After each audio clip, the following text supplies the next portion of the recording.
Hello, everybody, and welcome to Sunny TV Unfiltered. This is the Arsenal 4, the Newcastle 0 reaction podcast. We've got a couple of great guests with me tonight. Let's introduce Springs. How you doing, Springs? All right. And we've got, I never can get his name correct, so the way I pronounce it is Lev. How we doing, Lev? Too much flavour in the name, innit, Tel? Too much. Too many Lev. But you could call me Lev. It's all good, mate. I'm happy to be here regardless. And thanks for having me on it. Excellent. Nice to have you on, boys.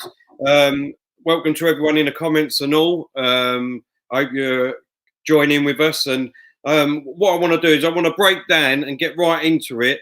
Just after, I think what we should do is get the player ratings done quick, first of all. Get it over and done with. Don't want to really hang about on it, if you know what I mean. So if you've got something to add, boys, about the players that you're going to give the ratings to, let's try and keep it down short and sweet and get through the ratings. So everyone in the comments and all, join in with us. So start off with Leno in go, Springs. What did you think, and what are you going to give him? You know what? I'll just give him a 6. He never had much to do. But not saying he's a 6 because he's crap, but he just had enough. He didn't have nothing to do really. Yeah, Lev. It's a tough one because, like, clean sheet, goalies, clean sheets, you know what I mean? So just based on clean sheets alone, although I agree with Springs, he didn't really have much to do. You have to go at least a 7. He's had a clean sheet. If a goalie brings you a clean sheet, you've got to give him at least a 7, I reckon. Yeah. Well, what I'll do is then, as I go in between you two, I'll give him a 6.5. Because, like you both said, he's not really had much to do. He's done everything he needed to do, and he's kept a clean sheet. So I'll go 6.5.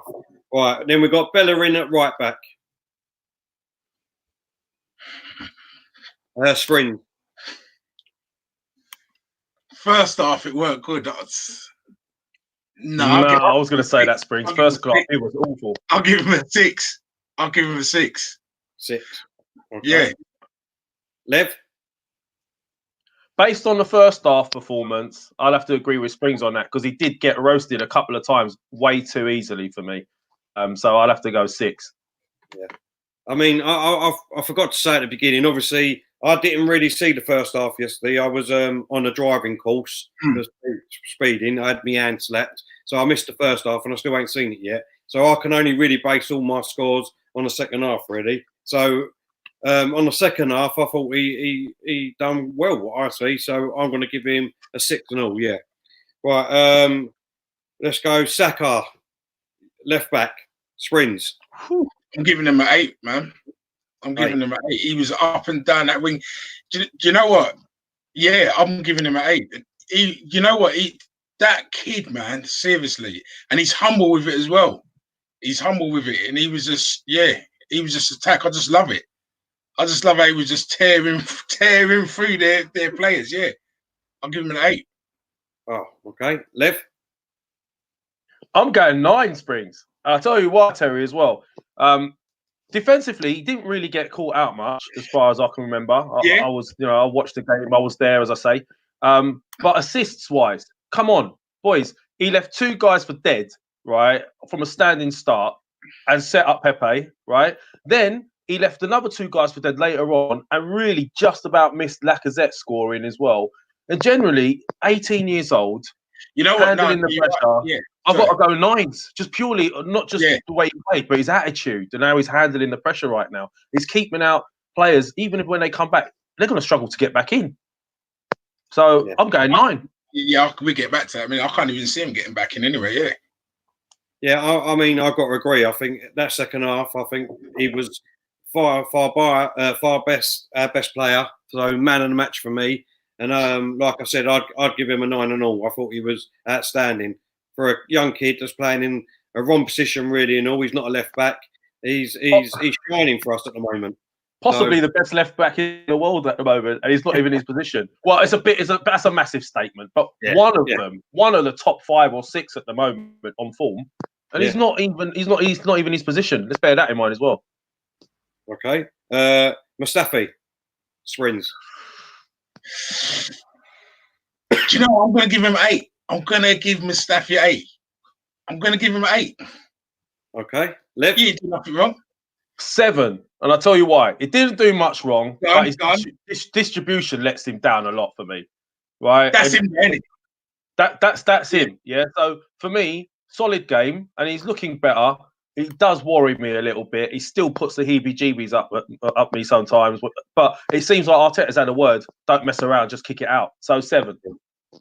Yeah, I'll give him a solid 7 and all. I think for once he's actually doing what he's being told to do and just defend. Don't worry about nothing else. Whenever in doubt, kick it out like old school. Do you know what I mean? Just be solid. People are moaning about that. Tell people are moaning about it. I'm thinking that's how you defend me. Get rid of the danger. You can't moan about that. You know what I mean? That's old school stuff. And if you do your old school stuff first before you dick around and do anything else, then you will be a good defender. It's a simple. I've got no issues with that, Terry. Like, I'd rather he kicks it out because he's prone when he gets caught in two minds. That's when he makes mistakes. So I'd rather someone says to him, even if it is, maybe he could have tried to pass it. If he's unsure, kick it out. If he doubt, kick it out. They used to say Sunday League, didn't they? So there you go, mate. Yeah. No, I totally agree, boys. All right, David Luiz. Solid 7. 7. Agreed. Yeah. Agreed. 7. 7. Yeah, no 7. Nonsense. Yeah. Just solid defending again. So, yeah. Let's go in midfield. Xhaka, Springs. No, I'm giving him 6. I have to. I have to give him the 6. Yeah. Just the silly little things. Just I like that he slows down the game, but you see when he got that yellow card, I just thought, why it's too early for those kind of tackles in the game. Do you get what I mean? Yeah. Yeah. Lev? 6.5. We could touch on it a bit later as to why, but I think Arteta's looking for a much quicker transition when we got the ball. And that's what happened second half, and that's why we cause more problems. He has a tendency to slow the game down too much, knock it back, knock it sideways when he doesn't have to, and he makes silly rash tackles. So 6.5. Yeah. I'm going to give him a 6. I think he done okay, but for me personally, we'll touch on it a bit later again, but I don't think he should be starting for us. That's just my opinion. Do you know what I mean? I think we've got other players that was on the bench that should be starting ahead of him. So, but he was fine. He didn't really do much wrong. It's just, I think a better player would make us better. So, yeah, 6 for that. Ceballos, Springs. 8. I just think, he's come back from injury, started, and he was just spraying balls. Do you know what I mean? He was picking out plays. I just like the way he was just back and forth. So I'll give him an 8. Okay. Lev? Right, I know a lot of people were raving about Ceballos. First off, I wasn't that impressed, to be honest with you. But yeah, he did kick on second half. I'll go 7.5 because I need to see more from him yet. It's early days. I don't want to start banding him 8s, 9s, and someone's even giving him a 10 here. When he's done it a few games in a row and consistently over 90 minutes, then we could talk again. But right now, a conservative 7.5, but he was good. I'll give it to him. Okay. Obviously, as I said, I'm just going off the second half. So for me, what I see in that second half, he was fantastic. I thought he done everything he needed to do. He kept the game flowing. He was defending. He tracked back and forward. Everything I see, I really liked. So if he'd done that every game, then we would have a great player on our hands. So I'm going to give him an 8. Terry, sorry to interrupt, Tel. I would agree with you for the second half. I would agree with you second half performance, but first half, that's where he lost the 0.5 for me. Yeah, okay, that's fair enough, mate. It's not a problem.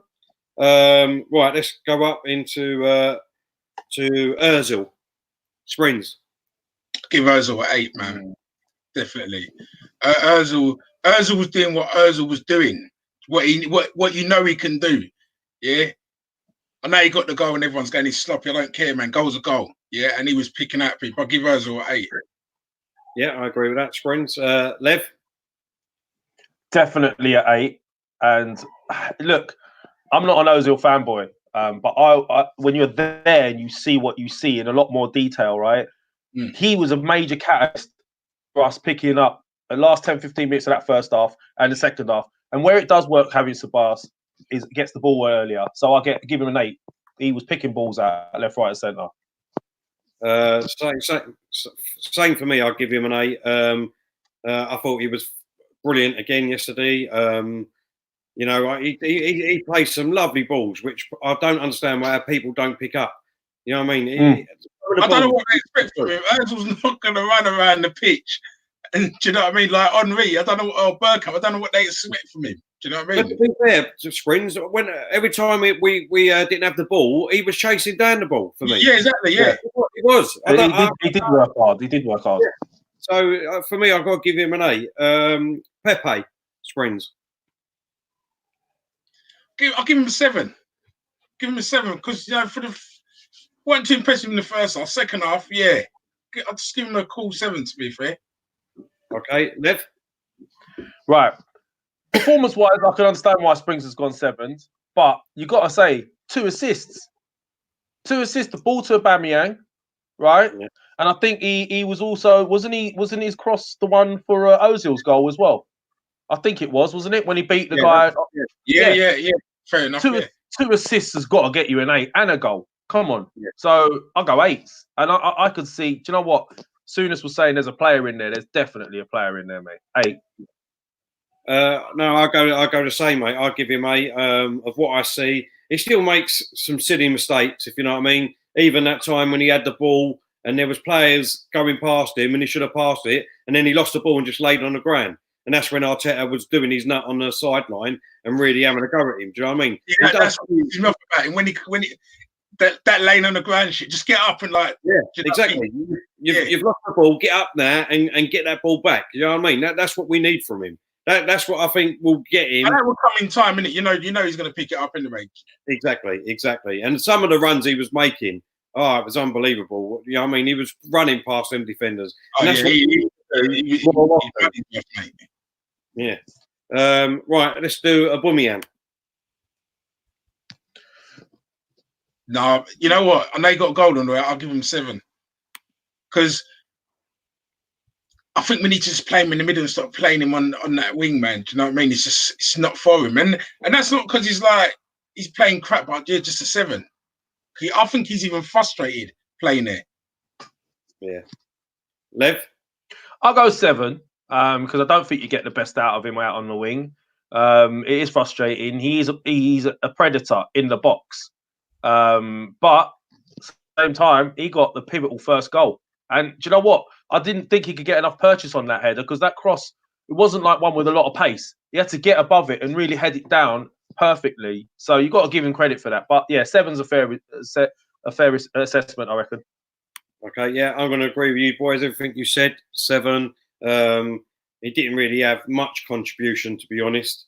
Excuse me, but what he scored the goal, and yeah, 7, just a 7. Nketiah. I'm going to be harsh, you know. Go on, Springs. Go on, man. Be harsh. Just stay out of it. 4. Give the lad a break. 4. Right, 4. Go on, Leg. No, do you know what? He tracked back a lot. He was winning balls a lot. He did work hard. He should have scored. His build-up play weren't the best. I'll give him a 6. You know, it was a debut. He worked hard for the team. Could do better. I'll give him a 6. He's a young lad. I'm being nice to him. All right, I'm going to give him a 5. I'm going to go in between. So, you know, he's got loads to work on. But like you said, he does work hard. For me, I see Eddie Nketiah as like an old style striker, like a Gary Lineker. Whereas he is always in between the stick to the post. Like that shot when he hit the crossbar, he was unlucky, to be fair, just a bit behind him. But if you've done that 9 times out of 10, if you've done that 10 out of 10 times, 9 times out of 10, he will be in between there and be in that position to have a shot at it. Whereas we haven't got no one else like that. So I quite like him. And if we played attacking football and we give him the chance, I think he could be a great prolific goal scoring striker. So, you know.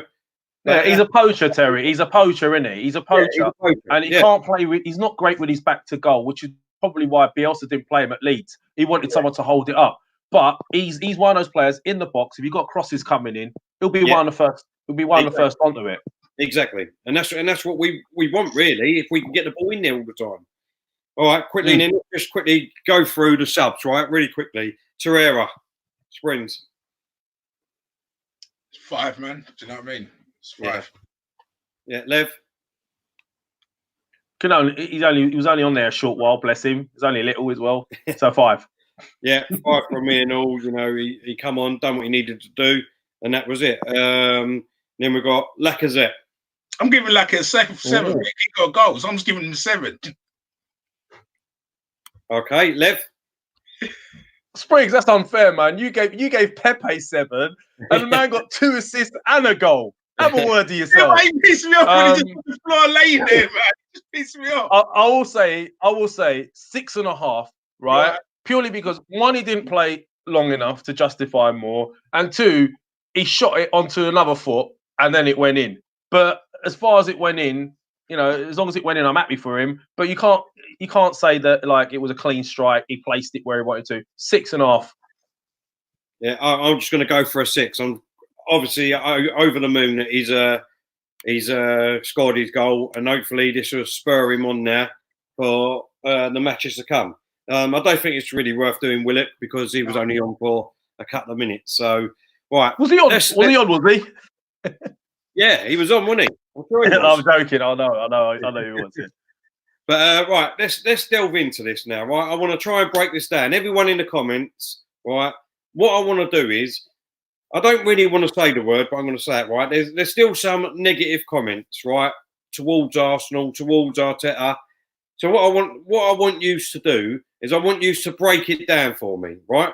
In the comments and all, break it down for anyone that's still saying, "Oh, we're shit," or you know, there's a player that ain't pulling his weight, or you know, Arteta ain't doing this. Instead of just having a knee-jerk reaction, what I want you to do is actually give me facts, back it up, tell us why you're still feeling like that, right? That's what I want, because in my eyes, right, yesterday, right, we played Newcastle. We've just come back off a 2-week break, but in my eyes, it's like anything. We all go on holiday. What happens when you come back? You get the holiday jitters. You know what I mean? Everyone gets it. You know what I mean? No one wants to go back to work. We're all lethargic and blah, blah, blah, blah, blah. Right? So the first half, yes, I didn't see it. Wasn't the greatest by all accounts of what I've heard and what I've seen. And let's get over that. Second half, come out and absolutely annihilate a team that's in front of us, Newcastle, that's been picking up points off the top team, right? We scored 4 great goals. The team, in my eyes, I thought played fantastic in the second half. So come on. I want you to tell me why you still got some of them faults and why you still ain't behind the team. Springs, what's your thoughts on the game yesterday? Obviously 4-0. Give us your sort of breakdown of the first half, then your second half, and let us know what you're feeling in the future with under Arteta and Arsenal. Right, the first half, yeah, it was just like, you know, like the Emery days, yeah. They was just letting the team letting Newcastle just come at us, and it was just like, do you know what it looks like? It looks like they was tired. To be fair, they look like they was tired. That's just in my opinion. But second half, you know, like he got into him. Do you know what I mean? As Arteta does, and they just come out like, yeah, we need to win this, basically. Do you know what I mean? Yeah. We can't lose it. We definitely can't draw it, but we definitely can't lose it. So for me, Arteta's doing what Arteta needs to do. We have to remember, right? This ain't his team. Do you know what I mean? Yeah. And even the players he has brought in, he ain't playing them yet anyway. Do you know what I mean? This ain't his team. So we just got to back the manager. Because I'll tell you something, he ain't going nowhere. Yeah, he ain't going nowhere. The same way Kroenke ain't going nowhere. So we just need to get behind the team. Yeah. Lev? Right, so what? To break down the first half, okay, I'll be very brutal and honest. We're looking at the lineup, and a few of us were like, should he have dropped Torreira? Should he have started with Eddie up top? Are we going to have enough steel in the midfield? And for half an hour, it looked like he got it wrong. We were all looking at it thinking, like, they look the better side. This is a team that had 39% possession on average per game throughout the Premier League, which is the least of any team. So I think his faults behind putting Ceballos in ahead of Torreira was he felt that we were going to have more possession of the ball. So there was no need for that extra sort of defensive midfielder. So for half an hour, they were on top of us. Bellerin was struggling on that right-hand side, and they had a few half chances. So I don't know if it was tiredness, as Spring said. There was something. It was rustiness. Maybe they'd been training quite hard out there, a bit heavy legs. Maybe they need to run it out a little bit. But second half, last 10, 15 minutes of that first half, we could start to see a bit of a change. And a lot of that change was down to the transition, which is something Arteta's been talking a lot about. Transition when we haven't got the ball and stopping opponents breaking on us, and transition when we do have the ball so that we move it quicker, because people like Xhaka slow it down. So I don't know what people want from the guy right now. He's trying to embed a new system, a new way of playing. As Springs rightly said, a lot of these players aren't his players, and a lot of these players he probably wouldn't have bought to play this system. They're just not, Xhaka is not mobile, athletic midfielder. I don't think he would have bought him. He's better suited for European-style, slower football. So first half-wise, it wasn't the best, but there were signs that we were kicking into life. And then second half, we did. So, I mean, I don't know if you want me to touch on the second half, or you want me to wait. Second half, I think the major factor second half, and this is why people are saying Ceballos stood out a lot for them, is that I think what's happening is he's been told to get that ball on the half turn and pick out Ozil maybe in those pockets, giving Ozil that extra vital couple of seconds to be able to turn and pick out those players up top. And that's where we were starting to get a lot more joy. And they were struggling. They didn't have bodies behind the ball like they did in the first half. So Ceballos was picking it up. You can see a big difference when Xhaka picks it up, slows it down, goes wide, passes it back. Ceballos was getting it. Yeah, Ceballos' first thought is as like an attacking midfielder was to pick out Ozil, pick out Pepe, pick out Saka, and suddenly there was trouble. So I saw a lot more positivity in that second half, and we all know what happened. So Arsenal fans, you need to be patient, and we need to start being more realistic, right? I think we were spoiled at some times. Yes, we did get frustrated during the Wenger era. I can understand why, but start being realistic. As fault, he needs a couple of transfer win. He's working with what he's got, and for me, I see positivity. So let's take that to the ground. At least that's all we can control is what we do as fans to put what we're putting out on the pitch. So we need to do that. Enough of this negativity now. Let's just move on from it. Yeah, listen, I totally agree with you guys. You know what I mean? At the end of the day, the way I sort of look at it is that obviously we've got two halves of this season now, basically, right? The first half was under Unai Emery, and we couldn't even get a win in the conference with these players under him, right? The players were obviously not playing for him. The manager was totally wrong, totally negative, totally the wrong person to have, right? Even before a manager come in, all of us, every Arsenal fan was saying that these players are not good enough. No matter who comes in, we're still going to have to write off the season. We're still going to have to, you know what I mean, look at these players until the summer, and you know what I mean. And we ain't going to do anything basically, right? Arteta's come in. We've played 11 games. We've lost one game. We've lost one game under him. Do you know what I mean? We look defensively stronger with this defence that we was all moaning about under Emery when we couldn't even win a game. Do you know what I mean? So what he's done to these defenders at the moment, because they're the same defenders, what he's done to them, he's installed something into them because we look defensively stronger, right? So that's a massive positive there, right? So obviously our attacking game has sort of dropped back a little bit, right? It's dropped back a little bit because obviously we're concentrating on not conceding goals, being solid, and then when all that comes into place, then everything else is going to... I've been saying for ages, for the last 2 or 3 times I've been on the podcast, that we're gonna give someone a good hiding. And in that second half, that is what I class as a good hiding. Because apart from 2 chances, really what Newcastle had, there was nothing else. They done nothing else. We controlled the ball, we controlled the game, we controlled the intensity of the game. We was physically stronger, I think.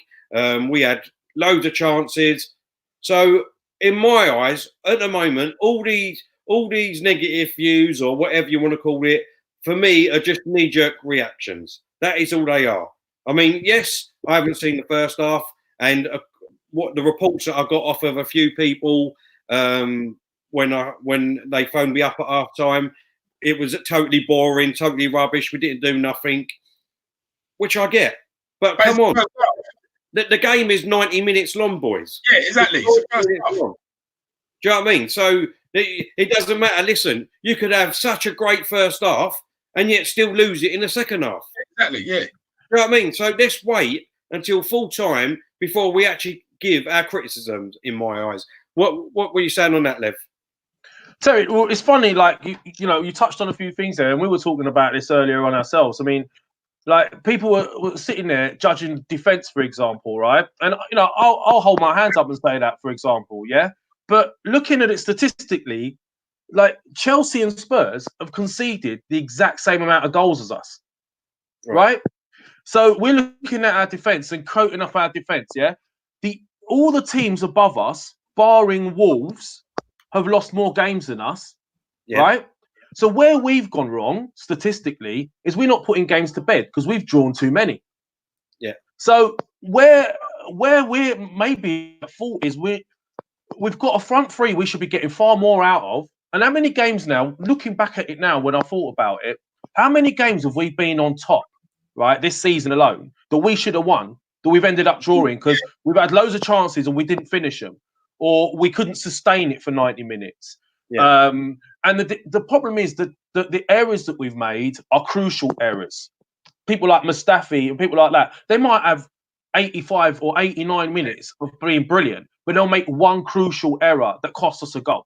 So that's where it highlights. But statistically, mate, Spurs and Chelsea have got no better defence than us, which has surprised me. So maybe Arteta's looked at that and thought, you know what, if I could just work on this back four a little bit more, get them a little bit more sort of solid, working in unison with the midfield a bit more. Maybe we were playing too far apart because we used to get caught on the break a lot. So I think they're a little bit closer now. There's not so much space between defence and midfield. They're a bit more of a unit, which is making a difference.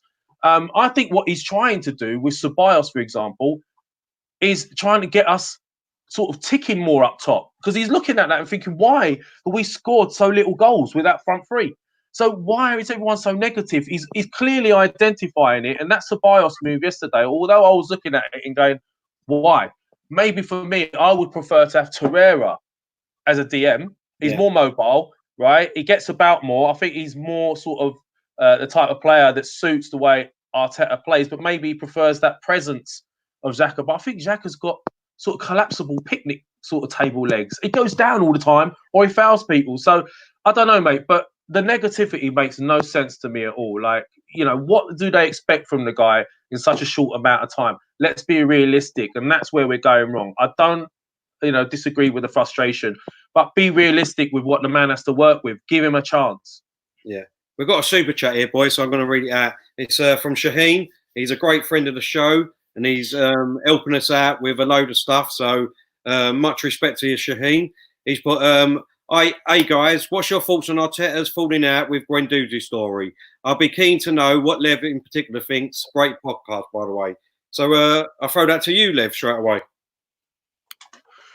Well, I haven't really looked into it too much. And Shaheen, thanks for your support, mate.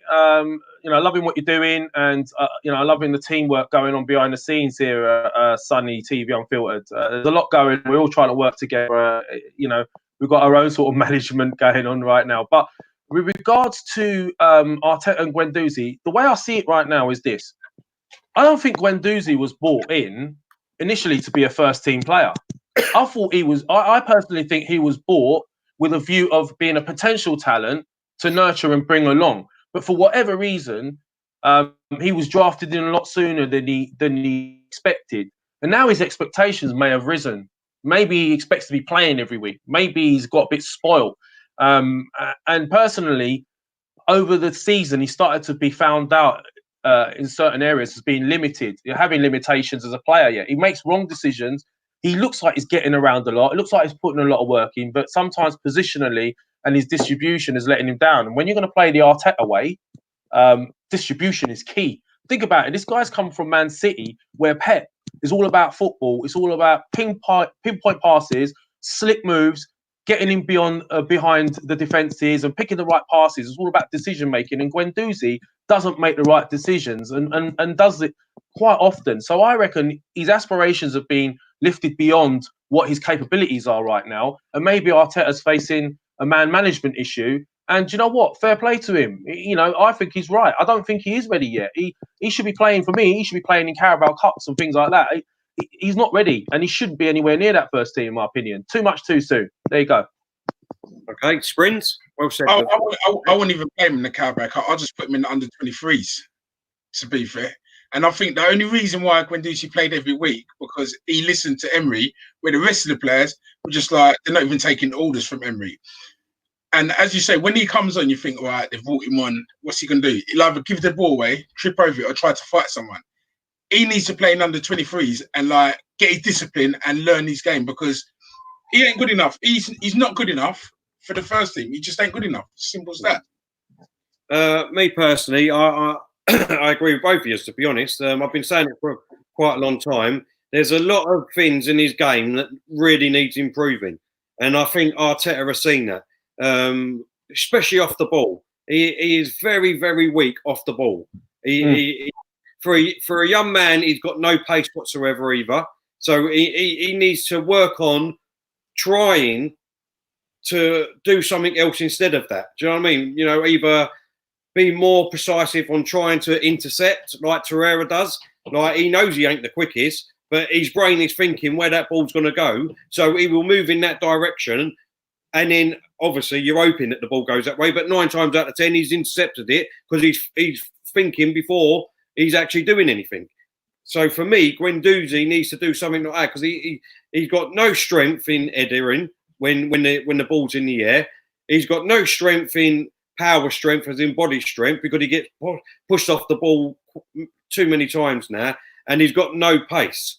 And that's all off of the ball. So for my eyes, exactly like Spring said, I'll put him in the under-23s for a minute and tell him this is what you need to work on to get yourself back in the team. Now prove to me that you can do them 3 things and work your way back in. And that's what I like about Arteta. Arteta at the moment looks like there is no one in this team that their name is on the team sheet. So you either got to work for me 110% for 95 minutes, otherwise you're not in the team. It's as simple and easy as that. Just quickly, we've got a good comment here from Kesh. Short term, we should be looking to be just be consistent and competitive amongst the top 6. I don't want to see any over expectations like our fans always do before the first game. Do you agree with that, boys? Springs? No. You got to go for everything, man. Do you know what I mean? You got to play for everything. Seriously, you know what I mean? You got to play for everything. No, I don't. What I think he meant by that, Springs, is that obviously we've got to go for everything. But the expectations at the moment, it shouldn't be that we're going to win everything. It should be, let's just be consistent. Let's be strong. Yeah. You know what I mean, you know, if we win it or we win the games or we win a competition, then that's an added bonus. That's what I think he means by that. Yeah. I think he was saying like what we were saying. Let's be realistic. Let's just be realistic. Yeah. But you know what? We're not that far away from, you know, fifth spot. I mean, if Chelsea drew today, Chelsea Man United, I personally think a draw would suit us. I mean, we're not that far off it. Do you know what? This season, we have not put one run together of consistent wins, have we? No. It's got to come at some point. It's got to. You're just saying that, Lev. Obviously, it's still 0-0 in the Chelsea Man United game, by the way. But I think, what are we, 8th? We in 8th position? We're still 10th, aren't we? But I think you think last season, when if we went on the run, we'd like finished in the top 4. We didn't, because the same thing might happen where teams start just like fucking up, and if we just carry on winning, do you know what I mean? Have a nice consistency, then who knows what will happen? Well, you know what? Go on. No, you want me to go or you go? Go on, you go, mate. It's fine. It's no problem. Do you know what another thing Arteta has to contend with, which is people not really taking into consideration, is there was this mentality that had sort of rotted the core of our club, our team. There was a rotten mentality over the last few years, from Wenger's last sort of 10 years or so, this weakness, this mental fragility that we could be winning or on top of a team, and then suddenly we lose we'll let a goal in, and we just capitulated. He has to also change that mentality within that team, and it's not an easy thing to do. So we've got to give him time. We do have to give him time, and I'm noticing little signs like that Chelsea game when we went down to 10 men with Emery, we would have lost that 4 or 5 goals, definitely, right? 100%. I was expecting us. Do you know my mentality being programmed over the last few years? I was waiting for a battering after that. Yep. And I saw us come back in a way I haven't seen us come back in a long time, and we could have nicked it. So people were saying, no, you were happy with the draw and all that. No, I was just happy with the mentality. So there's a lot of things for him to change. I mean, just going back quickly to what you said a minute ago, Lev, is that we're in 10th place, and to top 4 is 7 points. There's 7 points in Mental. It's what I mean. I know people. We don't want to get carried away. Don't get me wrong. We don't want to get carried away. But like you said, I don't think we've had a run this season. You know what I mean? I don't think we've won we haven't. 2 games on the trot, have we? Or have we even done that? I can't even remember. But if we was to win against Everton, it's top 5 now as well. Yeah, exactly. Yeah. Yeah. If we was to win against Everton, we've then got West Ham are in dire straits. Do you know what I mean? And these 2 games are at home. So, we could potentially get 6 points there. And then, if results go our way, we could be 1 point off of 4th spot. See, I don't think he's getting carried away, though. I don't think he's getting carried away, because at the end of the day, that's what you should be aiming for. You can't be saying, "No, do you know what I mean? Yeah. We stay at 10th." You have to be like thinking, "No, I want to get that top 4." Yeah, that's it. It's not getting carried away. As I said, I think it's easily done. I said a couple of weeks ago on the podcast, before we had the break, I said, "Look, let's get this into perspective, right? We've got Newcastle at home coming up. If we won that, which we have done, that's 3 points there, right?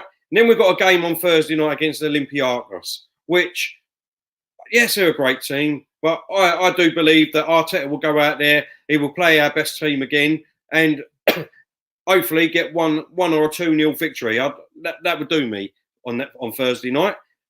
We don't even have to be a great performance. You know what I mean? As long as we get the win, bring it back to the Emirates, I think it'd be brilliant. And then we've got Everton at home. All right, we know that's going to be one of our hardest games out of all the games coming up at the minute. I mean, it's going to be hard. They've got a new manager. They look all right. But at home, I've got 100% backing in our team and Arteta. So I do believe that we will win that and all. So we could have 6 points there. And then we've got Olympiacos again after, boys, at home. I think we've smashed them, and that puts us in, I think, the last 16 then of the Europa League. And then we've got West Ham at home in the Premier League, which really, I mean, we should be battering them with the team they've got at the moment. They're in dire straits. They're fighting for relegation now. So in my eyes, that should be 3 points there. And then we've got Portsmouth in the FA Cup. So then if we beat them, which we should do, we'll be in the quarter-final. So within like 3 weeks, we could be, you know what I mean, a point just off of 4th plot, in the last 16 of the Europa League, and in the quarterfinals of the FA Cup. Now, would that have happened under our last manager? You know it would happen. You're asking the chat. You ain't asking us, because you know that would happen. Well, exactly. That's what I mean. So before anybody has these knee-jerk reactions, just think where we could have been and where we could be. Because I'd rather be where we could be under Arteta right now with this team than where we could have been under Emery if he was still our manager. I don't know about you. When he was in charge, it's scary, mate. Seriously. We're talking about relegation and stuff like that. It was scary. It's not just the manager as well. Excuse me. It's the style of play. It's what you're seeing he's doing on the pitch. You could see there's a method to what he's doing. We couldn't see that with Emery. We were looking at that lineup every week when under Emery, and we're like, what are we doing? When we were playing, there was no actual pattern of play. It was forced, it was laboured, It was a lot of side to side, playing it back sort of stuff. There was no real pattern of play. You can see there's a pattern of play now. That's where I'm excited. You can see coaching. And as I say, if anyone has not seen All or Nothing, Pep Guardiola, the documentary, and then like watch that and then come back and look at what Arteta's doing, it will make a whole load of sense to you boys. So before we start judging on tactics and what he's doing as coaching, go and have a look at that, for example, and then look at the games and what he's doing, and it will all make sense to you. You know, I've noticed a massive difference. I just want to pick up on this comment here. DRK Droid, is that Droid? Sorry if I got it wrong. Let's be real, Terry. Emery had a 22 game streak. He did have a 22 game streak. And what? What did that? Did we win a trophy for that? Against who? Against who? Look at that run. Look at that run, Terry. There was a lot of weak teams in that run. Yeah, exactly. we have to admit that. Yeah. Not only that, if you actually go back and watch them games, how lucky was we in them games? Because I think in most of them games, we didn't have that many shots compared to our opponents. No. So how many wins did we do against the top 4 or 5? How many of the big games did we actually win? Yeah. The ones that mattered. And not only that, did you actually see a structure of play? Did you actually come away from every game that we was supposedly going unbeaten for 22 games? Did you actually come away and say, oh, yes, I can see what he's doing here. Oh, yes, you know what I mean? These players are going to be great. Because obviously I was there. I was watching it, season ticket holder. I know you might have been watching it on the TV or whatever.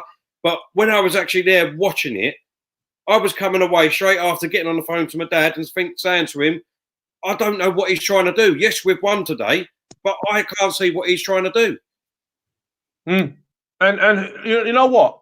After that run, what happened to our team after that? We lost a few games and it got worse.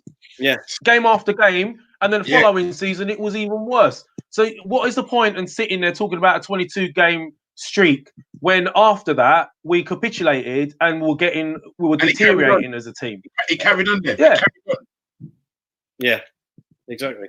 All right, let's just let me put this question to you, Springs and Lev. So, what's the worst that can happen this season for you to sort of be angry with the way the season's gone and under Arteta, if you know what I mean? Obviously, we're all behind him, but what is the worst sort of position, or what could happen for you to sort of like start questioning Arteta if that was the case? I don't think you can. Like I said, it's not his team. He's just working with the tools that he's been given. Do you get what I mean? So you know he's trying out new things, but what he's trying out is actually working. Do you get what I mean? So if we was to finish 10th, can you really start calling for the manager's head? No, what you got to do is wait for him to buy his own players and see what happens the next season. I don't think you can. No, I totally agree with that, Sprint. I just thought I'd ask a question. You, Lev? Mate, the worst that can happen for me is I don't see progression. If we start regressing as a team, that's enough for me because, you know, you've got to be realistic. He can only work with what he's got. Every manager has his own mindset and his own methods and his own sort of ideas of what a player should be that fits in his team. Until he gets that opportunity, we're not going to see the best of him. So for me, the worst that can happen is we regress. And I don't see that. I see us progressing the way we're playing, our style of play, the way he's now trying to make sort of Tobias come in and make that forward line tick a lot more. And look at it this way, boys. Ozil was cast out by Emery, right? And whichever way you want to look at it, when he is on song, he's you know, without a doubt, one of our most talented footballers. You've got to try and get the best out of those players. And instead, he used him as a scapegoat. Arteta's done the total opposite. We're seeing progress, and that's enough for me right now. Hopefully, that progress shows in the table. So to answer your question, mate, the worst that would make me upset is that we don't see progress, and I see progress. So that's enough for me right now. No, I totally agree, boys. Just to let everyone know an update, United had just scored before half-time, so they're 1-0 up. Hopefully, Chelsea will equalise second half. Hopefully, mate. Hopefully. Right, let's leave all that crap behind now. Negativity, rubbish, all that behind. I want to stay positive now because that's how we are. Right. So let's. What's the best thing under Arteta that you've seen so far? That you've seen. What's the best thing, Springs? You know what? I just love the way we're working a lot harder, running a lot more, attacking. Yeah, but defense. That's what I'm happy with. The defense, like the defense, actually look like a defense with the players he's got. They actually look like defense. They listen to him. That's what it is. They listen to the players. Listen, they want to play for him. Because let's be honest, what them players done to Emery, whether he's crap or what, is they down tools, and they're all coming out of little interviews about, yeah, he weren't all that rare. Do you get what I mean? Yeah. I just like what he's done with the defense. He's stabled it. He's stabled it. Yeah, no, I agree with that. Lev? He's brought belief back. He's brought belief back into the squad. He's brought belief back into the fans. I think Springs was touching on Emery and the players down in tools. In my experience, I mean, I haven't played at that sort of level. I played sort of semi-pro and stuff. And at that level, even at that level, if you don't believe in what the manager's doing, in any job, if you don't believe in what your boss is telling you, you know what it's like. You'll start to talk behind his back. I don't know what he's doing. Yeah. Oh, I don't even want to go to work today. Guy's a clown, and it just spreads throughout the team. So, firstly, he's brought back belief, which is a major thing. You can see that in the performances of people like Mustafi, who against Chelsea, he made that massive error, and I was expecting him to just capitulate mentally. He came back strong. So fair play to him. And also the system of play, what we're doing, and the way he's bedding in youth, and the way he's playing players in positions they should be playing in. Yes. Ozil is not a player that should be played out wide. He has no pace. He's playing against speedy fullbacks. What is he going to do? We have a history of doing that. Arshavin, number 10, stick him out wide. Ramsey, number 10, stick him out wide. Wilshere, number 10, stick him out wide. And then they're playing against pacey fullbacks, and we wonder why they're not getting the best out of them. We've had a history of doing that, and he's changed that, and he's trying to play players where they should be playing. One conundrum, boys, I like to throw in there. What happens with that left-hand side? Because Saka has a great understanding with Martinelli, but then Saka is also classed as a winger. So should he be playing? What happens with Tierney? What happens with... There's a lot going on there for Arteta to deal with. So, mate, personally... So nice for a change, it's a nice problem to have. I totally agree with you, boys, of what you said, and picking up on what you said about the left-hand side. It's nice now to know that we've got players in them positions that we can sort of interchange if we have to. Do you know what I mean? But at the end of the day, I'm totally behind Arteta because I think he will play the best players in the best positions all the time, and we can't question him to do that. Even when I looked at the team lineup at half time, when I managed to put my phone back on, I was thinking, well, why ain't Torreira in there? Do you know what I mean? Why ain't he in there? Because obviously for me, he should be one of the first names on. But like I said, you've got to be behind Arteta and wait until the end of the game, and then have your criticism. Yeah. But what criticism really can you give with a 4-0 win? Let's be honest, I don't understand it. See, Terry, I would have been thinking along the same lines as you. Personally, I know he's got to juggle the squad with the Europa clash against Olympiacos away on Thursday. Personally, I think Xhaka is more suited to European football. It's slower. It's not so taxing physically. I would have gone Torreira with the hustle and bustle of Premier League football in that DM role next to Ceballos. And I would have gone Xhaka on Thursday because if you saw Xhaka in the World Cup, he looked ridiculous. He was one of the best players in the World Cup, but the game is a lot slower. People sit back, give you time. Premier League's a totally different thing. So we can sit there, we can all have our own views. But fundamentally, boys, as fans, we need to stop bitching and moaning now. We become a bit of a laughing stock, and we need to start supporting our team. It's as simple as that. It is what it is. Arteta needs time. Let's stop bitching, moaning, even into moaning with each other on social media, all this shit. Let's get together as a fan base. There's positive happening out there. Let's be positive ourselves. No, I totally agree with that, Lev. And like you said, everyone, let's just get behind the team, get behind Arteta. Do you know what I mean? We listen, I think we can all hold our hands up, and we've all got opinions on the board, and he should put his hand in his pocket and spend money. But we can't do nothing about it. But we can't do nothing about that in springs. We can't do nothing about it until the summer. So there's no point in keep bringing it up and talking about it until the actual window comes up. Do you know what I mean? There's no point.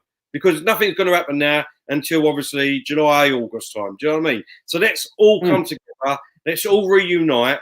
Let's all get our faith behind Arteta. And when we're at home, let's make it a fortress and make it, you know what I mean, that we are the 12th man and we are behind the players. Do you know what I mean? Let's just all get together. I don't understand it. All this negativity, let's get rid of it all. Do you know what I mean? We can have constructive criticisms, but if you're going to do that, then back your argument up. Don't just have knee-jerk reactions and say, oh, that was a shit first half. You know what I mean? That player was crap, blah, blah, blah. Wait until the 90 minutes is up and then have constructive criticism on that player. It ain't boring no more, is it? It ain't boring no more. Do you know what I mean? Do you know, like, when you watch it, you think, yeah, this is fucking boring. It ain't boring no more. Yeah, we want the attacking player, and that's what we're getting now. And I do believe, like I said, that it will all come together. I think he sort of done it in stages. And that was, obviously, we all knew that we had to shore up the defence. And obviously, he's done that now. We're shored up the defence. We look solid at the back now, no matter which sort of player is coming in. They're doing their job. You know what I mean? We're not conceding as many goals as what we was doing. The midfield, it looks like it's coming together now.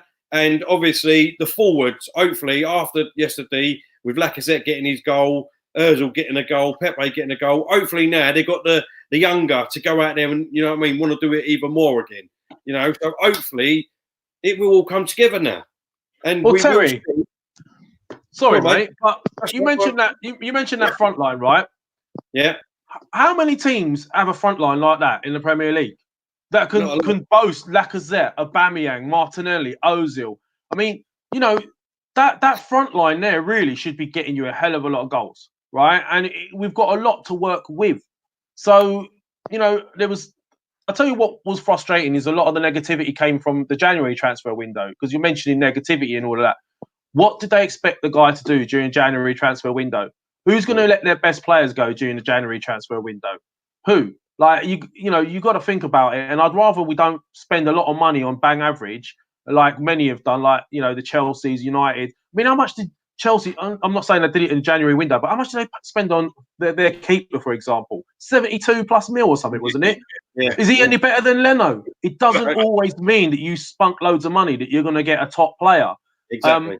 What you will get with Arteta is he's got a standard that he looks for from a player now, that he's obtained from his coaching in the last few years. He knows a player when he sees one. He knows what he expects from a player before he buys them. So I'd rather he takes his time and gets them in the summer transfer window.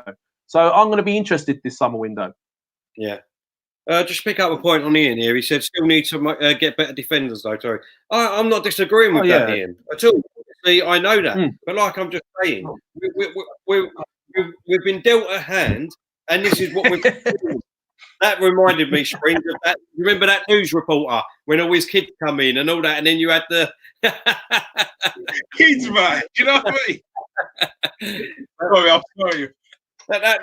That's brilliant, mate. You know what I mean? That's the joys of being on live TV, son. You know, it's brilliant. Could have been worse, Springs. Could have been worse. Could have been your lady walking in. Not knowing you was on your podcast. Oh God, that would have been funny. But all right, let's move on to Thursday. What's your expectations on Thursday's game, Springs? Do you know what? I think we'll have a win. You know, because I think them players are up for it. Seriously, I think them players are up for it. I think we'll have a win. I don't know if he gave the same team, but I think he put out a strong team. Because I think Arteta knows his stuff. I'll be honest. I don't think he's going to take any competition like like resting players and all that crap. I don't think he's about that. I definitely play Xhaka though because it suits him. Lev, mate, look, I'm not professing to sit here and watch Greek football every week, but I do know, quite a bit about it. And fact is, really, theoretically, Premier League is levels above. Our players are levels above. What he has got is he's got competition for places, and you can see that now. Players want to play in that team, so I'm expecting us to go out there and do the business on Thursday. To be honest with you, because they want to prove themselves to play the following week in the Premier League. You got people like Martinelli, who's frightening at times when you watch him. Torreira's going to be in for a full game, I'm sure. I'm wondering if the likes of Socrates are ready. I think Tierney's slightly short of fitness, isn't he? From what I remember. So it's going to be interesting what lineup he goes with. Is Kolasinac back? Do we know if he's ready yet? He's on the bench. I think he's fit. Okay, so then in that case, he's probably going to go with someone like Kolasinac and maybe Socrates if he is ready and Luis. But look, I expect us to at least come back with a draw. But I'll be a little bit disappointed if we don't win. Put it that way. For me, I'm a little bit different to you, Lev. I always say it when I'm on the podcast. For me, I want Arteta to go out there on Thursday and play our best team. I know that we've got players coming back who need the game time and obviously need to fight their way back in the squad. But that's when, to me, I think we pick up more injuries. It's because we try and rush them back. We want them to get back in the team. So I'm not interested in that. All I'm interested is getting a result out there, quick, easy, play our best team, try and get 1 or 2 goals up, and then make a few substitutions, and then bring on Klozniak or a couple of the other ones that need a bit of time, game time. Sorry. That's my point of view. I don't want to be in a situation where we're playing players that haven't played because they come back from injury, have changed the team 5, 6 different players from Sunday, and then obviously we make it hard for ourselves, and then make it even harder for ourselves on the home game. So I'd rather play a strong team, more or less play the same team as what he played Sunday in my eyes. Let them start off, try and get 1, 2 goals up, and then obviously bring Laka on, Martinelli and all the others, and then just keep bedding them in. Otherwise, I think there's no sort of what's that word I'm looking for? Continuity. Fluidity, Look, I get that, but he's in a way, and I totally agree with you on the fact that he should play his best team, but he's still figuring out what his best team is, to be honest with you. So, I mean, you wouldn't have argued if he played Martinelli yesterday, would you? You wouldn't have gone, why is he playing Martinelli? You wouldn't, this is what I'm saying. There's certain players that are still fighting for those positions being in the first 11. So, yeah, I do agree. We should play a strong team. I do expect him to play a strong team because let's face it, that could be could be the only route into Champions League football. The more routes you got, the better. So I don't expect him to play a weakened reserve type team. But at the same time, you know what it's like in modern day football. They analyse stats and they look at players that might be on the edge, on the brink with regards to physicality and potential injuries. So then they look at it and you have to rest people and not take them over that red line that could endanger them. So I do expect him to make changes. He will play Torreira, I reckon, Thursday because he didn't have a full game, obviously. And it'll probably be Torreira and Xhaka because it is less taxing in Europa League football, European football. So let's see. But I expect us to win, to be honest. But a draw wouldn't be the end of the world coming back home, would it? Oh no. I'll be, if we get a draw, we get a draw. Do you know what I mean? But I am expecting, 1 or 2-0 win, and then bring it back, and then obviously again, I know if we'd be 1 or 2-0 up, but still play the strongest team, get another 2 goals, absolutely put the game to bed. Then, it don't make no difference then. He can make 3 substitutions and then players can get more game time in that way. That's the way I would do it anyway. Do you know what I mean? No, agreed. So I think that's great. I think I think we're looking good. I think we're looking like that.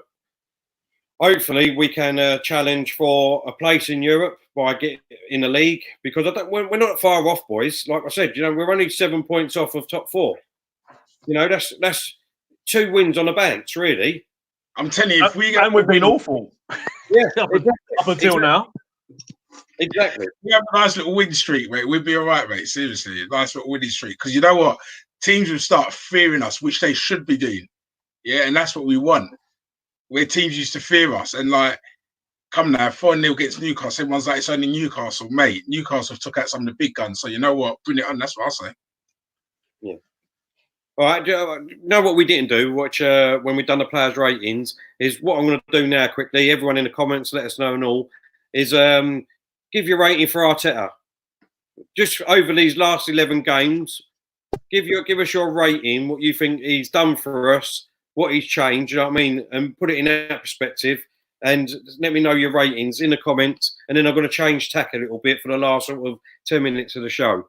Because we've been going for an hour. So, Springs, what would you give Arteta for these 11 games that he's managed us at the moment? I'll give him a 7. Yeah, he's changed the mentality of the club again, like around the players, and like he's got us playing a system which you can see is coming together now. And like I said, I just love what he's done with the defence, so I'll definitely give him a 7 for that. Okay, Lev. Right. I want to give him more. But then we've got to be a little bit sort of realistic and look at where we are still. It's too early to give it too high, but definitely a 7. I'll give his hair an 8. I don't know what is going on with that hair. It's like, do you know what? It's like Lego hair, isn't it? It's like it just never changes. I reckon he takes it off at night and sticks it back on. It just never changes. He is like a little Lego man. But yeah, look, I'll give him a 7 for now. But I'm liking what I'm seeing. Yeah, obviously everyone knows I'm a big Arteta fan. I wanted him to be a manager. I'm going to give him a 7 too, Lev. To be honest, you know he's come in, he's made our defence stronger. We're looking solid all over the pitch. Hopefully now he's got the defence solid. Our forward line and forward play will get a bit more better. And I just can't see nothing but positives for me personally. I really can't. There is not one bit of negativity that I can think of to do with Arteta being our manager. Do you know what I mean? There are negatives in Arsenal Football Club, don't get me wrong, and that's regarding the board and we need money to go out and get players and things like that. Yes, we know we need to get rid of a few players come the summer, but Arteta can't do nothing about that until the summer. So we all need to just be realistic, like everyone's been saying. Have hope that we can get into Europe or the Champions League, because under Arteta, I do think we'll be a different kettle of fish. If we got in the Champions League, we won't be pushovers and be annihilated if we got in there under Emery. Hopefully, the ball back us in the summer, and then he can get players in that he wants. And I just think moving forward, I'm in an happy place, to be honest. I really hope they back him, because if they don't back him, then it's for nothing, ain't it? They've got to back him. The board have to back him. So that's the main. What we've got to remember as well, how many games have we dropped points that we should have won? How many? Since Arteta's been in charge in particular, right? Chelsea are what? 4th? Both games against Chelsea that we played, we should have won, in my opinion. Even the one we lost 2-1, right? We should have won that game. We were the better side, right? Had we not gone down to 10 men in the other game that we drew 2-2, personally, I could have seen us winning that game, right? So, you know, and this is a team that's in the top 4. So you've got to look at that. And someone's mentioned in the comments that he's a babe of terms. Look what he's done. And Emery, how many years has Emery been a manager? And look at the difference. So if this is how he starts, for me, he's only going to get better over time. You know, I think you guys are right. Well, Archie said Bournemouth, Everton all should have won. So if we should have won them ones with the 2 Chelsea games, you know what I mean? That could have been 12 points, boys. You know what I mean? That's what I said. It's all positives. All right. Let's finish off talking about Arsenal for a second. Then I think we've done well on doing that. Just change tack for the last sort of 10 minutes or so of the show. We've got a big boxing match coming up Saturday. Wilder versus Fury 2. What's your thoughts on that, Springs? I'm going Wild all day long, mate. Yeah? Yeah. I think if Wilder catches Fury, mate, he's gone. Yeah? Yeah. Wow. So you think he's going to be knock him out? Yeah, he ain't going to get up this time, mate. I'm telling you. He ain't gonna. Okay, Liv? Look, we all know that Wilder's got the punch, right? He's got the equaliser. But as a boxer, Is he that great as a boxer? Is he really? Every single fight against top fighters that he's fought, he was behind on the cards. Like Ortiz, the two Ortiz fights, behind on the cards. Now, it's funny you say he won't get... It's like he wants to box me. mate, boxing is a very close second to me, boys. But Fury, as long as Fury does, it's a big if he doesn't get caught, he wins that fight by a long margin. But from what I've heard, he's fighting a different fight. And it might be smart. I think he's going to fight him more up close this time around to take away his leverage. Because Wilder, you need to have leverage with those long arms to get power. If you fight him up close and you lean on him and you can work him close, he's not the half the fighter. Well, he's not even that great a boxer anyway. So for me, Fury. Don't get me wrong. I want Fury to win. Don't get me wrong. No, you don't. Stop lying, man. Stop lying. My fucking man. Yeah, you buy into all that American hype, man. That's what it is. He's got too much man. You like all the fur. You like all the fur coats and shit. That's what you like. You're watching too many Rocky movies, mate. My brother fights in the UFC, and the Americans hate us. I hate him. Do you know what I mean? Yeah, man, come on. We got to back Fury all the way. And what he's come back from as well, man. He's an ambassador from what he's come back from. Yeah, listen, my point of view is that first fight was an absolute fix. How on earth Fury didn't win that, I don't know. You know what I mean? It was ridiculous. They want a rematch, innit? You know what it's like. They want a rematch, innit? Come on, friends. I mean, he absolutely outboxed him. Every single round, he outboxed him. He put him on his arse once. And then, obviously, don't get me wrong, it was a wicked punch Wilder got caught Fury with, and I don't think any of us thought he was getting up from that. And then that was brilliant. All of a sudden, for me, the Undertaker moves it come on, and he just sat up like the Undertaker. Do you know what I mean? And then have you watched the count again? Have you watched the count again since? It was 6 or 7 before he got up. I know. It was 6 ridiculous. or 7, mate. Ridiculous. And he didn't just get up. He got up and he started pummeling him as well. I don't even know how he done it, mate. To be honest with you. If you watch it back again, look at his eyes. His eyes are all over the place, Fury's. His eyes are literally rolling about in his head. And then all of a sudden, the jackpot button come along, bang, hit him straight on the brain. It's that gypsy blood, mate. It's that gypsy blood, mate. Did you see Wilder's face when he got up, though? Because Wilder was all of that, wasn't he? Giving it all of that. All of that, you know what I mean? He's and then all of a sudden, it was like, oh my fucking God. You know what I mean? Mate, I wouldn't like to face that lad. I wouldn't like to face him. To be honest with you, I fancy Fury, to be honest, and I hope so, because I think Wilder has this habit of ducking fighters, mate. He could have fought Dillian Whyte. How many times has Dillian Whyte been mandatory? Come on, man. Like, and he keeps fighting these old has-beens, and then he doesn't want to fight people that could cause him problems. And Dillian Whyte is better on the inside than Wilder. That's why I don't want to fight him. Yeah, because it will take him to the trenches. So you know what? I want Wilder to lose. I want AJ Fury. That'd be a great fight for the British. The only negative tell, and I know getting over the top, carried away with this, because now you've gone on to another subject here, but I don't like this Saudi flipping fights, mate. No. The atmosphere is dead. Yeah, the British atmosphere is the best. Let's face it. We make fights, but unfortunately, these guys are coming in with their money. They want to watch it. They all sit there quiet, sitting there with like their billions, saying they're watching the fight in their backyard. And the real fans like us are the ones that are missing out. Yeah. So that's my one gripe. I totally agree with you, mate. To be honest, I personally like what's his name, Eddie Hearn. I love him. Do you know what I mean? I do love him, but my gripe with him at the moment is that he should never have took AJ out of England. Never. Do you know what I mean? At the end of the day, he's got the belt. Do you know what I mean? He was the undisputed champion, and in my eyes, him travelling over to America for that fight, he looked like he couldn't breathe. In my eyes, he looked like he was. I don't know. He just looked all over the place in that fight. And rumours he was concussed, wasn't he, from a shot from about 6 weeks prior? No, I mean, I don't know. I don't know about that rubbish. Do you know what I mean? But if he didn't take him abroad, mate, we'd all be saying, "Oh, but he hasn't gone to America yet. He's always doing it on."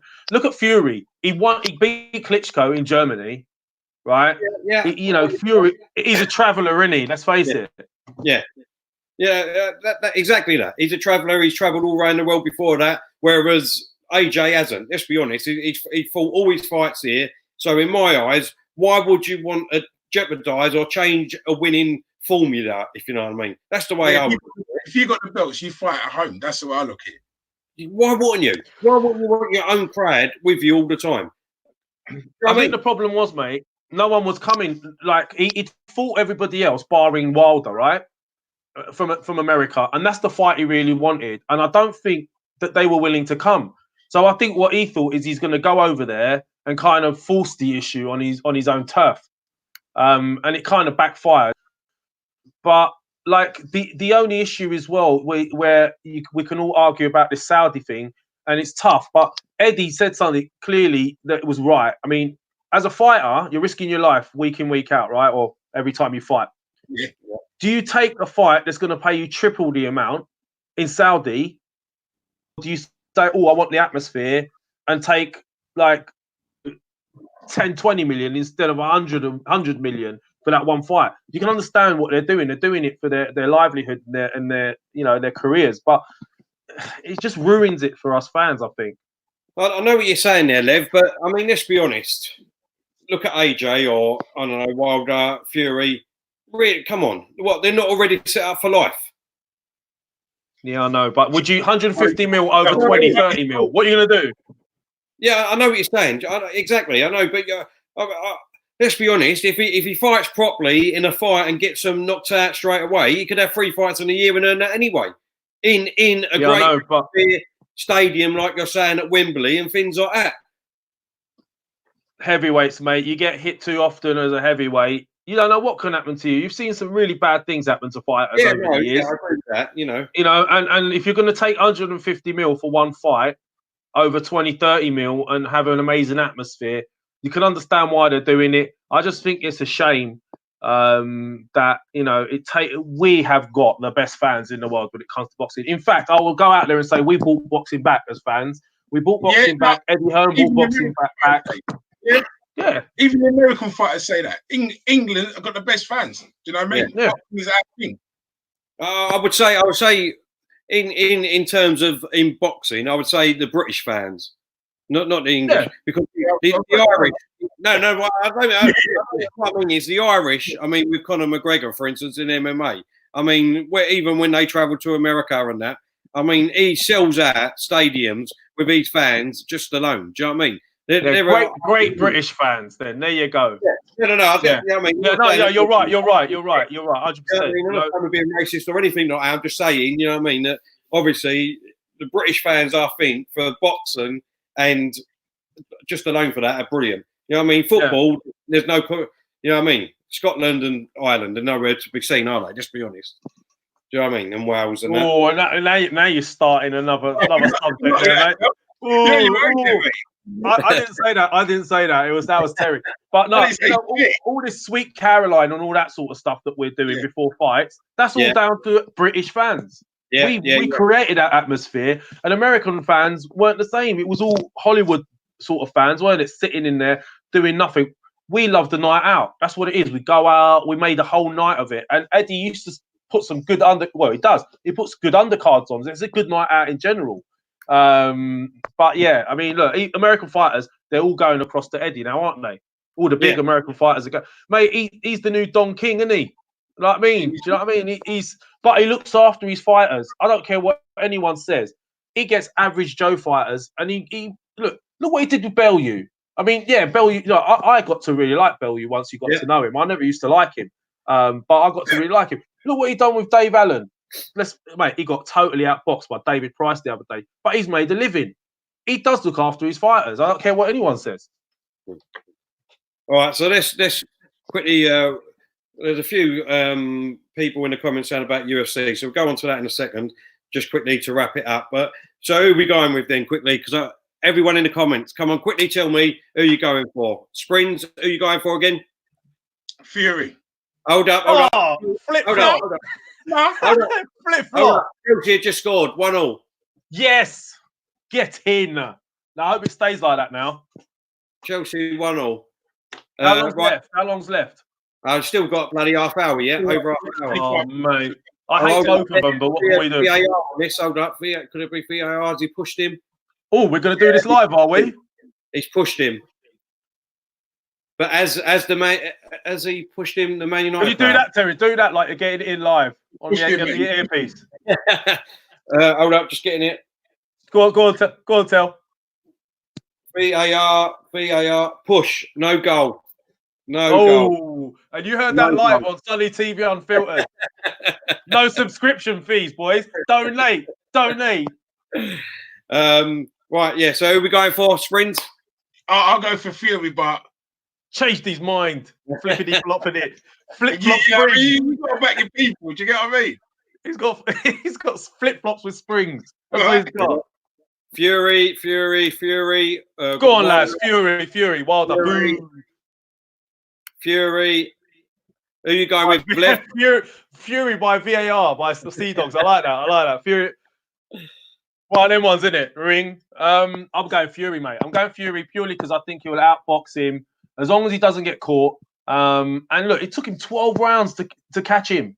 12. Yeah. And even then he didn't knock him out. So I think he's in Wilder's head right now. Listen, I'm going to be totally honest with you. I obviously want Fury to win. I really do. But I don't care because I'm going to be there live, boys. You know what I mean? I'm going to... yeah. Oh, mate. He's done that to me again. Oh, fuck off, Terry. You just remind me there. Right. Do you know what? Are you going to take footage? Are you going to video it? Are you going to video things for me, mate? Nev, you know what I'm going to do for you, mate? I'm going to make a little funny TV board, little sign, and then I'm going to be in the back, and then you'll be able to see me. Are you going to have my name? Are you going to have my name on it? Are you going to have my name on it? Come on, man. Can you put at Lavanja, subscribe. Mate, listen, if you can get me footage, mate, we could do another little show on that.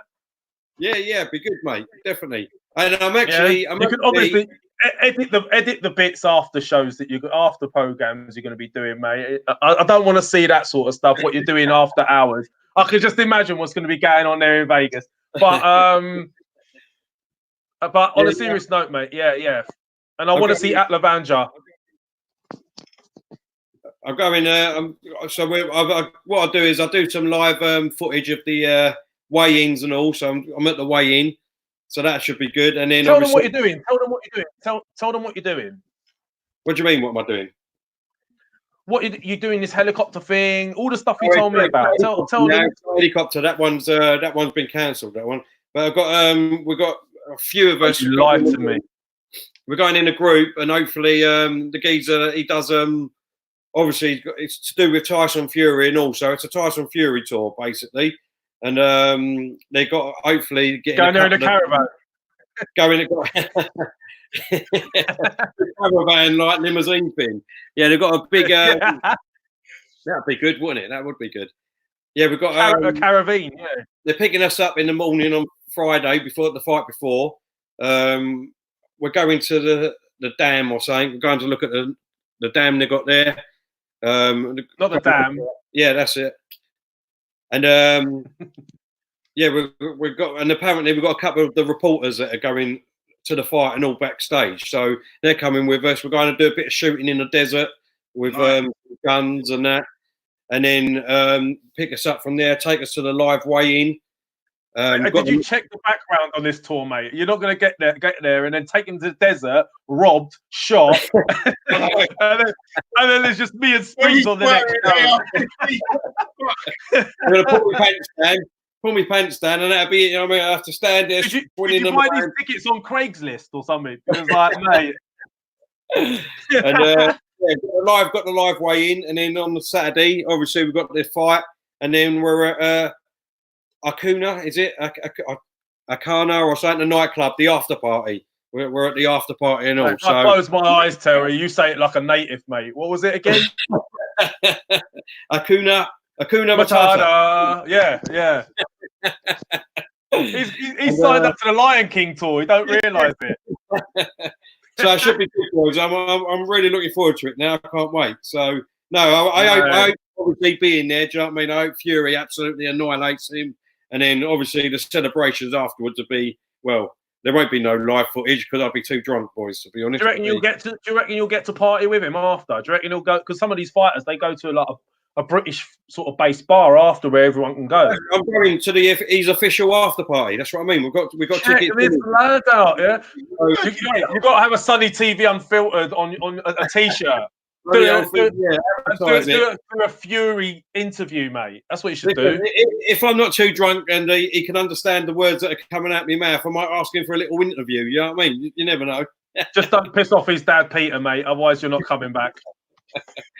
But all right, so let's leave that there and then quickly. Go on in the UFC, 5 minutes. What's your thoughts on the UFC? Who's your best fighter? Springs. Best fighter? Yeah, who do you like? Who's your best fighter in the UFC at the minute? I'm going with my brother, man. Oh, God. He's going to go Wilder again. No, my best fighter in the UFC is John Jones, man. Oh, yeah. John Jones Bone.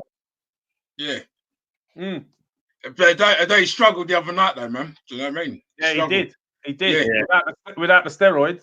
Yeah, he's struggling, mate. But his last 2 fights have been like that, really, to be fair. I don't think he's shown anything in his last 2 fights. Yeah. John Jones. You're right. Yeah, it might be the words, I don't know, mate. You know what I mean? But he is struggling. No, Jones, not the same, is it? Oh, do you know what? I'm not going to say I've been watching it as much as I used to. I was mad about it at the beginning. Not a great fan of having someone's trunks on my face. That's why I haven't tried it. I've done it, but Khabib, because it sounds like kebab. I'm a Turk, so I do like. I do like Khabib and the demolition that he done on Conor McGregor in that fight. I couldn't look at it. He destroyed him. It's brutal, man. Mate, it was brutal what he did to Conor McGregor, and he weren't letting up on it either. So, you know, I would say I do like Khabib, but his brutality. Yeah. I mean, I've got to say, I'm a massive Conor McGregor fan. That fight, he did get annihilated, don't get me wrong. But I wonder if it was because, obviously, he took his eye off the ball. Obviously, he done everything that he basically said he wanted to do. So a bit like Tyson Fury in his documentary the other night, what I watched, you know, once you get to that level of what you want to achieve, you sort of take your eye off the ball and, you know, you sort of let yourself go a bit. You're not doing training as hard. You're not in the right frame of mind and things like that. So I would love to see the rematch just because I don't think Conor McGregor would be doing all this, you know, on Conor McGregor shit and, do you know what I mean, and be in your face. I think he would draw that back. He would just concentrate purely on training and, you know what I mean, and getting his revenge. That would be what I would say about him. You, Lev? I do love Conor McGregor, mate. I love him. You know, and do you know what? I think all this sideshow stuff with the fight with Floyd Mayweather and all that sort of thing, it kind of took a little bit away from him, in my opinion. It's a bloody tough sport, MMA, to stay on top of, like at the top. It's not like boxing where you could be champion for like 5, 6, 7 years. You've got these hungry guys constantly coming in, and they want to rip you apart. And it's very, very difficult to stay at the very top. I mean, you know, it'll be interesting to see how he's come back. I have seen him come back recently, and that comeback fight was a very short fight. But he wasn't giving it like he was previously. Maybe he's humbled himself. That and waking up next to some really trashy birds on that whiskey he's been drinking recently. I mean, you know, whiskey must have made that to a 10. Am I breaking up? Can you hear me? Yeah, go on. You're breaking up, mate. Yeah, I was just saying that whiskey must be something else. But yeah, I mean, look, let's see what happens back. Sorry if I'm breaking up, guys. Yeah, that's it. All right, we've touched on Arsenal. All positive 5s, boys. I've enjoyed the show tonight. Had a great crack. Talked about a bit of boxing, a bit of UFC. Mixed it up a little bit. See if people like that. Let us know in your comments and your comments afterwards when we load. Oh, just 2-0 United. 2-0 United. But yeah, so let us know. Live again on Sunny TV Unfiltered. Live. We're gonna have some issues with regards to giving away the results on a live TV or something. Well, I don't know. Isn't it? Can you? It's Terry's fault. It's Terry's fault. Well, we do live watch along, so you know what I mean. No, I'm only joking. 2-0, mate. Well, you know what? if anyone was going to win, you would have gone like United rather than Chelsea. But you know, it is what it is. Yeah. I hate both of them, so there you go. No, exactly. But like I said, let us know what you think of the show. We'll RT it afterwards on Twitter. If you could do me a favour, everyone in the comments, and just retweet it too. Try and get the word out there. We want to try and get some more subs because, in my eyes, this is one of the best shows out there, to be honest. And any Arsenal fan or anyone that wants to take part in this show, just message either Sonny or myself, and we will try our best to get on. I'd like to say thank you very much for everyone in the comments that's contributed to helping us make the show. My guest, Sprins, thanks for coming on, mate. Been a pleasure as always. Lev, thank you very much for coming on and all, mate. You're welcome. Anyone wants to talk about footy, boxing, anything, no, feel free to follow. Let's have a chat. Always up for a chat. Yeah. And just onwards and upwards. You know, great 4-0 win yesterday. A lot of people might say it was only Newcastle, but in my eyes, you can only play what's in front of you. So I'd like to say, Graham Souness, keep your own opinions to yourself. Don't really like you. Do you know what I mean? Because you never got a good word to say about Arsenal. You know, we're in transition. We've got a new manager. And as far as I'm concerned, all things are looking rosy at the moment at Arsenal. So I just want to thank everybody again and see you next time. Thanks a lot.